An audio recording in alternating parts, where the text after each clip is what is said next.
Dan Cullen has always loved the feel of grass under his feet. For 65 years, since he was a mere slip of a 14-year-old, he's revelled in the game of golf. The only break in that love affair with the fairway was when he went to war as a pilot. Now, at aged 79, Dan Cullen is retired from the professional scene, but still out there swinging away just about every day. In tonight's Australian Agenda, we look at a man who's admired for his role as a senior ambassador for the sport. Nightline's Mark Barlin reports. I don't think there's a better thrill in the game than to sort of pet a nice iron shot and watch it fly, you know, on the green fairways and in the black clouds and in the winter time, and watch the ball land on the green and roll up to the pin there. Nothing better. 79 isn't a bad round at the New South Wales golf course. Between backswing and follow-through, a southerly can scream off the ocean and carry your score away. 79's okay, but 78's better. For Dan Cullen, it means the difference between matching his age and shooting below it. He's usually below.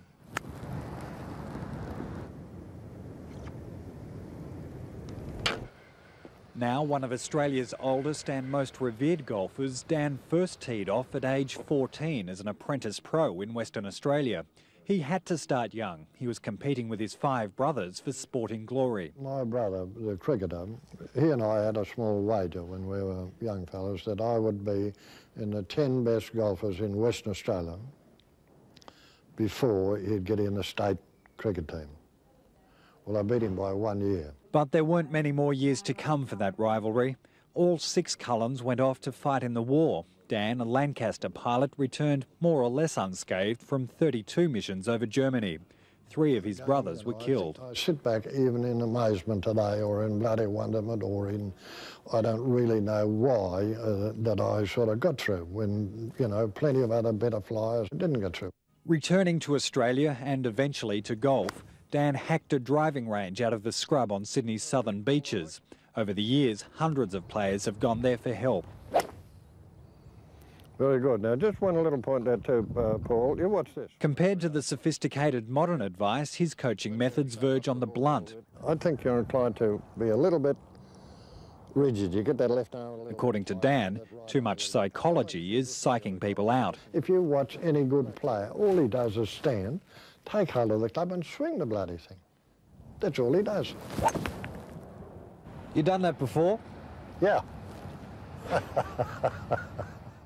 It's playing Dan enjoys most, 5 or 6 or maybe 7 afternoons a week. The air and the birds and the fairways, they're the ingredients that have kept him playing so long. His only frustration out there is his putter, which failed to take him further up the professional ranks. Yes, obviously a problem or two there. It didn't do him any favours at his most recent tournament, the Kelnagel Senior Invitational. He didn't pick up a trophy, just accolades from the game's greats. He still hits that ball out there pretty good. I like to have the distance he's got off the tee. He's a great hero of all of us. DFC winner, and he was president of PGA for quite a while, and a marvellous man. Giving golf up hasn't occurred to Dan Cullen. The pins might be getting a little further away each year, but that's all right. He's not in a hurry. You're out in God's good fresh air, you're in no trouble. There's no problems. You're at peace with it. You're at peace with yourself and you're at peace with the world. Mark Barlin for Nightline. And still to come tonight, the latest finance and weather, and Stefan Edberg out of the US Open.